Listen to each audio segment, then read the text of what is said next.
Okay, hello guys. Ayan, good afternoon sa lahat po ng mga viewers natin dito sa The Visa Center.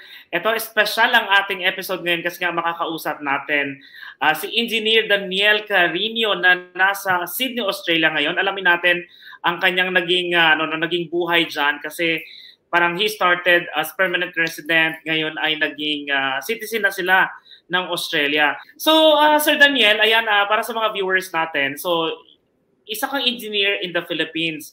Pero kasi alam natin yung kwento mo, parang lumipat ka ng Dubai. So, anong naging reason bakit lumipat ka and your family sa Dubai? 3 years sa Pilipinas, siguro nag-umpisa lang ako. Hindi naman maganda yung umpisa ko as engineering sa Pilipinas. Pero that time, 2006, kasagsagan yan ng booming ng Dubai. Yes. So, may opportunity na makapagtrabaho doon as OFW sa Dubai. So, pinalad ako na nakapunta ng Dubai as quality inspector yun. So, doon ko na talaga na-practice yung engineering field ko sa Dubai. Okay, so pag-usapan natin itong Australia, no? So, ikaw bilang isang engineer, paano nakatulong, yung iyong profession para ma-qualify ka for permanent residency sa Australia? Kasi ang engineering, very lalo na yung civil engineer o any kind of engineering. Isa yan lagi sa mga nasa listahan ng mga bansa na nagpa-qualify sa permanent residency. So ang Australia, isa yan sa hindi nila natatanggal yan sa general skilled migration nila, ang engineering. Ayun. Oo, laging andyan yan. Kasi alam mo naman, ang isang buhay ng isang bansa ay sa infrastructure o sa mga talagang development.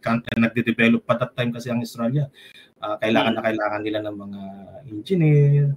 So maraming klase yan. Electrical engineer, mechanical engineer, civil engineer. Ako civil engineer ako. So any type of engineering. So finally, syempre, nandyan na kayo, no, with your family sa Australia.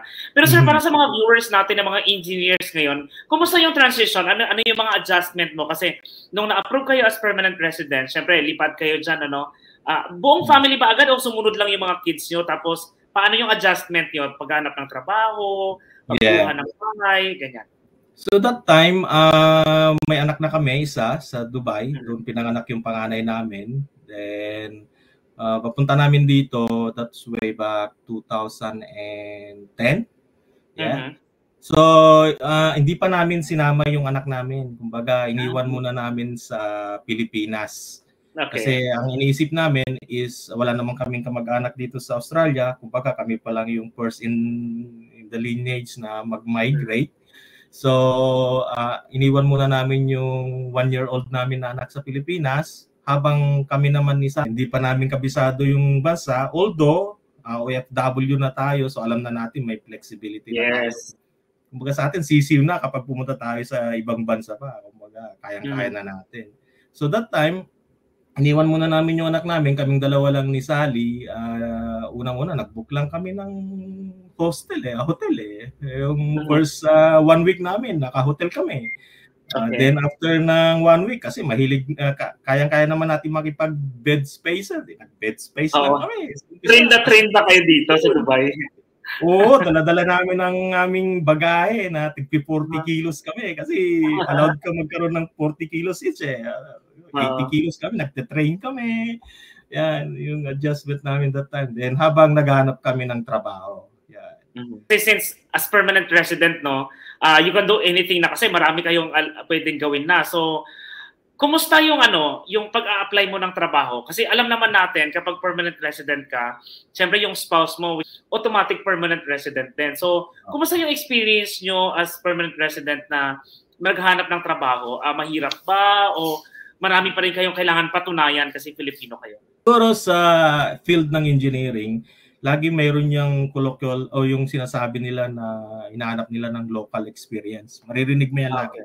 So, common yan. Kahit sino yung makakwentuhan mo na nag-migrate dito, na bagong migrate dito sa Australia, sasabihin niya, kaya I need you to have a local experience. So, yung local experience na yon, not necessarily na kailangan dun sa field mo. Yun yung ibig sabihin nun. Yung local experience na yon is kahit ano yung magiging experience mo sa umpisa just to be para ma-familiarize ka dun sa culture nila sa trabaho. How they work on their workforce. Ako nung una is doon siguro ako nagkaroon ng initial challenge as an engineer to get that initial job. Pero naghanap ako ng trabaho. Nagumpisa ako as a glass installer. So sumasama ako, nag-glass install ako to get that local experience sinasabi. Diretso lang yung pagsasubmit ng resume.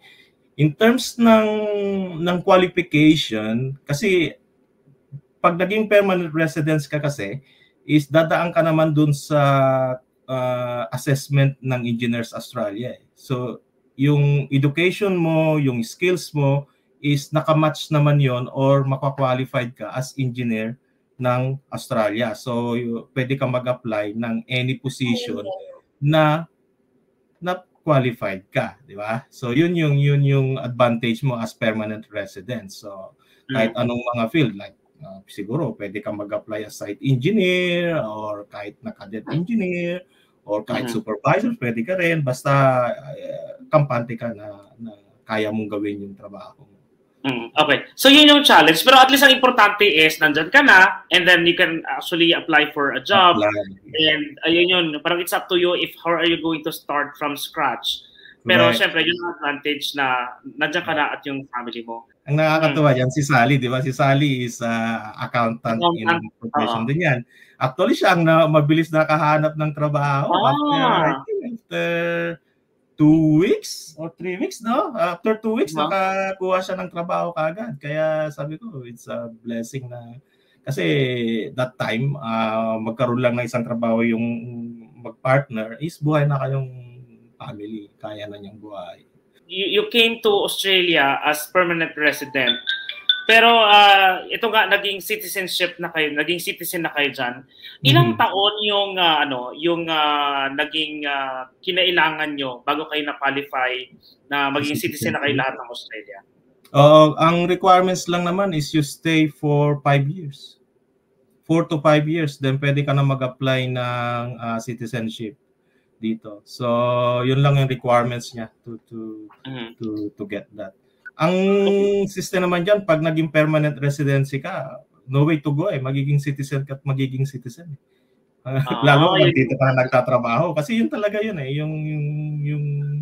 yung isa sa mga preview mo, being a PR. Ayun. Okay, so now that you are enjoying, syempre you have businesses na, you have work, and then itong dalawang kids mo nandyan na, no? And then you are busy doing a lot of things. Ayan, you're opening businesses then in the Philippines. Sir Daniel, message niyo po para sa mga viewers natin na mga engineers, ayan, na maaring interested din sila na maging mag-apply for permanent residency sa Australia. Siguro, lalo-lalo na inimbitahan ko yung mga engineer, hindi lang engineer, yung mga kasama natin lahat sa construction like the architect as well. Kasi hangga't bata kayo at pasok kayo doon sa tinatawag na skilled migration point system, kasi point system dito, pumasok ka ng I think yung ngayon 65 points. Kung pasok kayo diyan, I encourage you to apply as kumbaga habang bata pa kayo. Kasi habang tumatanda yan, nababawasan yung points ninyo, no? And malaki yung, kumbaga, diferensya ng maging isang permanent residency ng Australia at maging citizen balang araw ng Australia. Ang laki ng diferensya kung, kumbaga, yung advantage mo, yung benefits mo na makukuha mo sa bansang ito is sobra-sobra kumpara doon sa kumbaga initial na investment mo na pagpunta dito. Imagine mo sa medical system nila, napaka yung tinatawag nila na Medicare. Isa pa lang yun, pag nakuha mo yung pagka permanent residence mo, after 1 week pumunta ka doon sa bibigay na sa iyo yung Medicare mo. Doon pa lang panalo ka na doon. Pangalawa, yung salary dito, hindi nyo naman maikakaila. Ang Australia, isa sa may talagang highest. I think, highest na siguro kasi may mga kaibigan din kami sa ibang bansa. Pero ang Australia talaga, isa na sa pinakamataas na salary na makukuha nyo dun sa linya ng siguro lalo na sa engineering world. Then ano pa, yung mga anak niyo pag may mga siyempre masisecure nyo na yung future ng mga anak niyo pag dito na nag-aral. Correct. Either sa public or sa kung gusto niyo kung may kaya naman kayo, pwede rin naman sa mga private school. Pero pag dito sila gumraduate ng high school, free naman yan yung kanilang education kung hindi ka mapili sa public. Then, pagka university nila, meron pa tinatawag na help na pwede nilang ma-access. Pwede nilang pag-aralin. So, which is very important. No? Yeah, hindi mo winu-worry yung future ng mga anak mo kasi lalo ngayon, yung anak ko, yung panganay ko, nasa second year high school pa lang, gusto na magtrabaho. Diba? Pwede na magtrabaho habang hanggang pa lang. So, nakikita mo yung drive doon na talaga makikita mo na yung future nila is tuwid na, kumbaga andun na yun, nakasecure. Ayun. So sobrang dami nung mga benefits syempre na narinig natin coming from you, sir. So kaya sa lahat ng mga viewers po natin, and po syempre if you are interested to apply for a permanent residency in Australia, ayan po, ang The Visa Center is offering free eligibility assessment and consultation. So kung ako sa inyo, mag-message na kayo sa The Visa Center, tumawag na kayo para ma-check ng team namin ang inyong profile, ang inyong qualification, and you have, sabi nga ni Sir Daniel kanina, you have to start your application as younger as where you are right now kasi napakaraming advantage no na you have to start your application right away. Sir Daniel, maraming salamat for your time. Thank you. Na makausap ka namin today. Okay, maraming salamat, Sir Juni. Salamat.